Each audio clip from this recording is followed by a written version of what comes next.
Hello, welcome to the Day Trading with Volume Profile and Order Flow course. My name is Gabriel. I'm going to be your instructor for the next few hours as we go through all the material presented here. So in this first chapter, this is going to be a general introduction to the course, and I'm going to go over the course index. As you can see here, we got 11 sections. I'm just going to briefly go over what we're going to be covering in each one of this on this course. If you want more information about me or and all my trading strategies, etc., you can go and check out my website, priceactionvolumetrader.com. I have more information also on the other courses that I've offered in the past. One of them was the trading with price action and volume profile.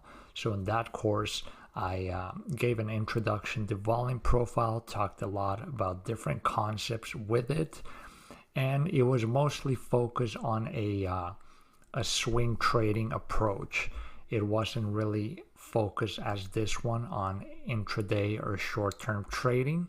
And so based on feedback I got from students and from people that wanted to see new material, they were asking about a course or some kind of videos related to shorter term trading. And so that's when I started working on this course here. So the focus, as it says on this course, is obviously going to be just day trading and how we can use volume profile and order flow tools in this short-term trading strategies. So section number 1 is the one we're watching right now. It's the introduction to the course. Section 2, we're going to talk about day trading and what exactly is understood at day trading, what are the pros and cons of it, and just different styles that we can have regarding trading intraday. Then on section 3, we're going to do an introduction on the importance of volumes in trading. As the name says, for intraday trading, where you're using volume profile and order flow, it's very, very important that we have good, accurate volume data. Most people, when they think of volume, the only kind of volume that they're used to using or watching is basically when we have the volume bars at the bottom of a chart, and it just gives us the general volume on a time perspective, on a time-based volume on the horizontal axis of the chart. But there's a lot of different ways we can use volume, and it's very important for order flow that we know how to properly use it, and we are getting good measurements out of it. So that's why for this specific kind of trading and with order flow, some markets are better than others, and I'm going to go over that. Section 4, this is where I'm going to talk about futures markets and why they're an ideal for trading with order flow and volume profile. So this is the markets that I personally use for my day trading. I specialize in the E-mini. I trade the mini ES and the micro ES, which, as you know, that is the SP500 index, and it's one of the most liquid and highly traded instruments. So it's got a lot of liquidity. I'm going to talk about why that's a good thing when we go into that. And I think futures, just especially since they introduced, which I'm going to talk next, the micro contracts, have become something that is very accessible to everyone.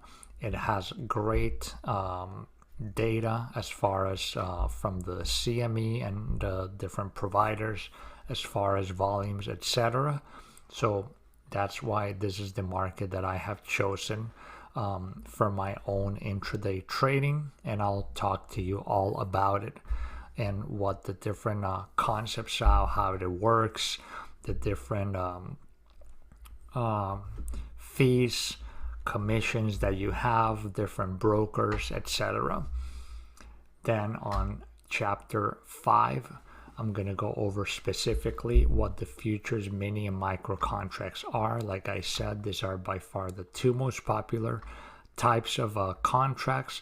And, we can use them not just on ES, on the SP 500 index, but, there's mini and micros for the NASDAQ 100, for the Dow Jones. There's even mini micro contracts for gold, for crude oil, for cryptocurrencies, even for forex futures, etc. So I'll just go over these two types of contracts, which is the most popular ones that you would be probably using if you go into the futures. And again, this course, even though it's mostly focused on futures, which is what I trade, all these concepts that we're going to go over here, you can also apply it in other types of markets. You can definitely use it for stocks. That works really well. Like I said, forex futures, I'll talk about those later.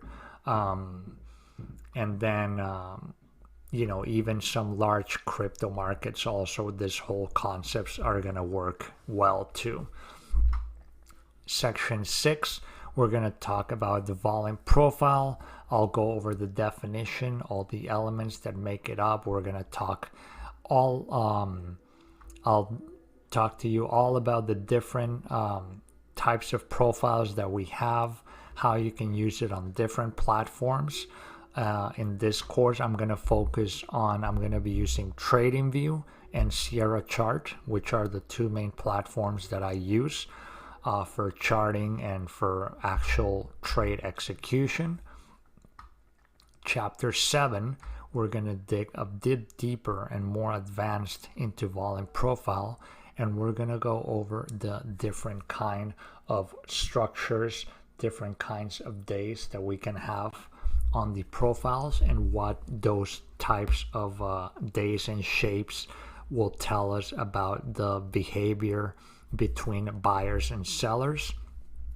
And we'll also go over how price usually moves through a profile, or how it enters and exits a profile, etc. Just a whole diagram of different patterns and behaviors that we can learn with the profile. Section 8, this is where we're going to go over the order flow tools that I use. This is not an exhaustive list. There's other tools here that are not that I'm not going to go over. One of them would be market profile, which it's similar to volume profile in many elements, but it has some key differences. But that's something that I don't really use on my personal trading, and it's a whole other very extensive topic, so that's not going to be the focus in this course. But what I will talk about is with the elements we have here. So we'll go over tick charts, what they are, and why they can be beneficial in your trading to use. We're going to talk about VWAP, volume weighted average price, which is an amazing indicator to use with order flow and volume profile. We'll talk about the DOM, the depth of market, delta, which is basically the aggressive buyers and sellers, and how we can use that information for our trading. And then we'll talk about footprint charts, which is a pretty extensive topic in itself also.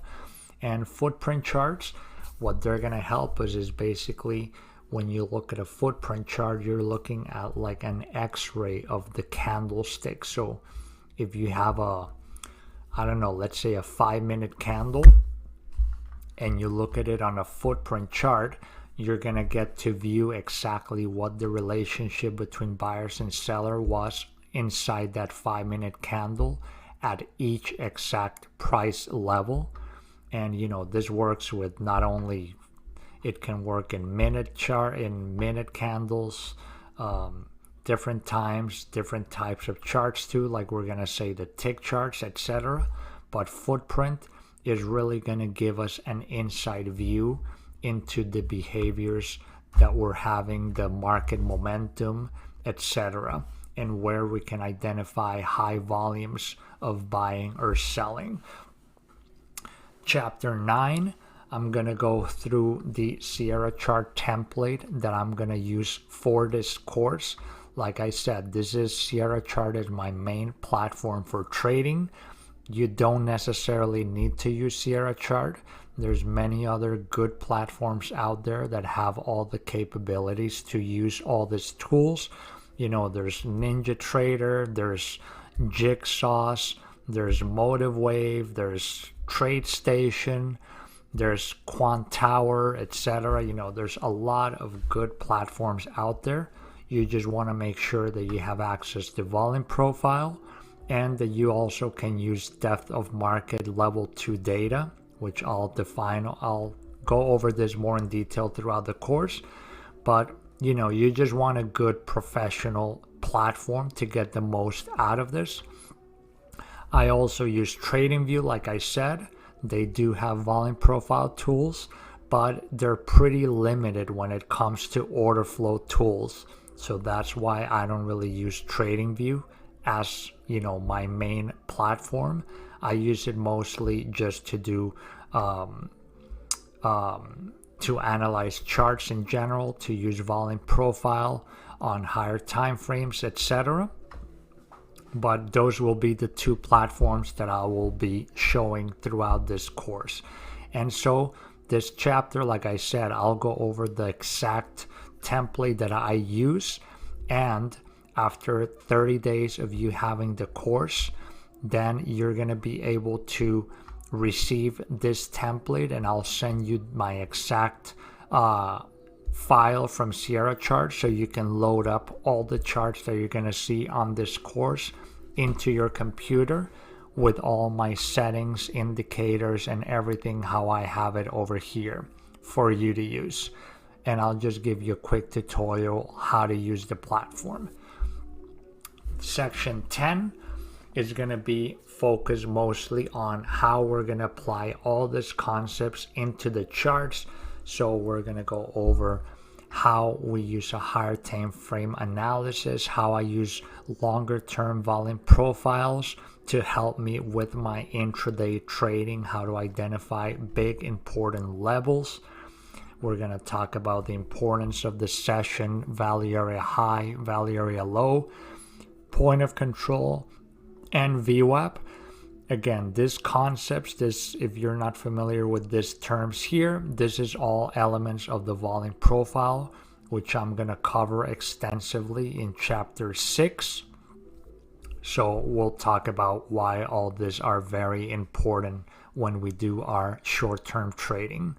Then I'm going to talk about how volume node edges. Again, high volume nodes is one of the main elements in volume profile, which I'll have explained in great detail, and I'll show you my strategies for trading around high volume nodes, about the edges of the nodes. I'm also going to talk about a few price action patterns that I really like to use in conjunction with all these other concepts. Again, price action patterns is basically just looking what price is doing on a chart market structure without the use of any indicators, just looking at the patterns that price is doing itself. And like I said, I just use this combined with all these other elements in my strategy. Then I'm going to talk about common gaps, how I use them. This is, when people hear gaps, they think that you have to see like a missing, like a gap, like an actual hole on the chart. For example, when we have a open and a close from one day to the next, and sometimes price just opens at another level, another price, so we got a empty gap in the chart. That's one type of gaps. but what I refer to common gaps is basically just when we have impulsive moves, and those voids that we leave when we move impulsively up or down.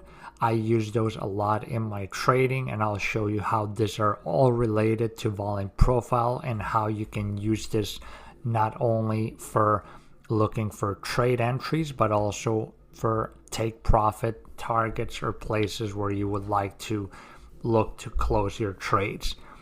And then the last part in the strategies is just going to be general trade management. I'll go over how I use the volume profile and order flow tools to help me determine where I want to open trades, what are the best places that we want to put our stop loss or our protection for our trades, where are good places that we want to see about scaling out of a position or just getting out completely out of our positions, etc. And section 11, chapter 11 is just the conclusion of the course, where I'm just gonna quickly touch up on everything and just gonna give some last remarks. Okay, so that's pretty much everything we have in store for us in this course. Again, is going to be a lot of hours of really informative material. I'm going to be sharing with you exactly the tools and strategies and charts and things that I use in my own trading of intraday trading of futures. And I hope you're really going to enjoy it. I know it's going to be very informative. And so without further ado, let's just get into section 2. What is day trading?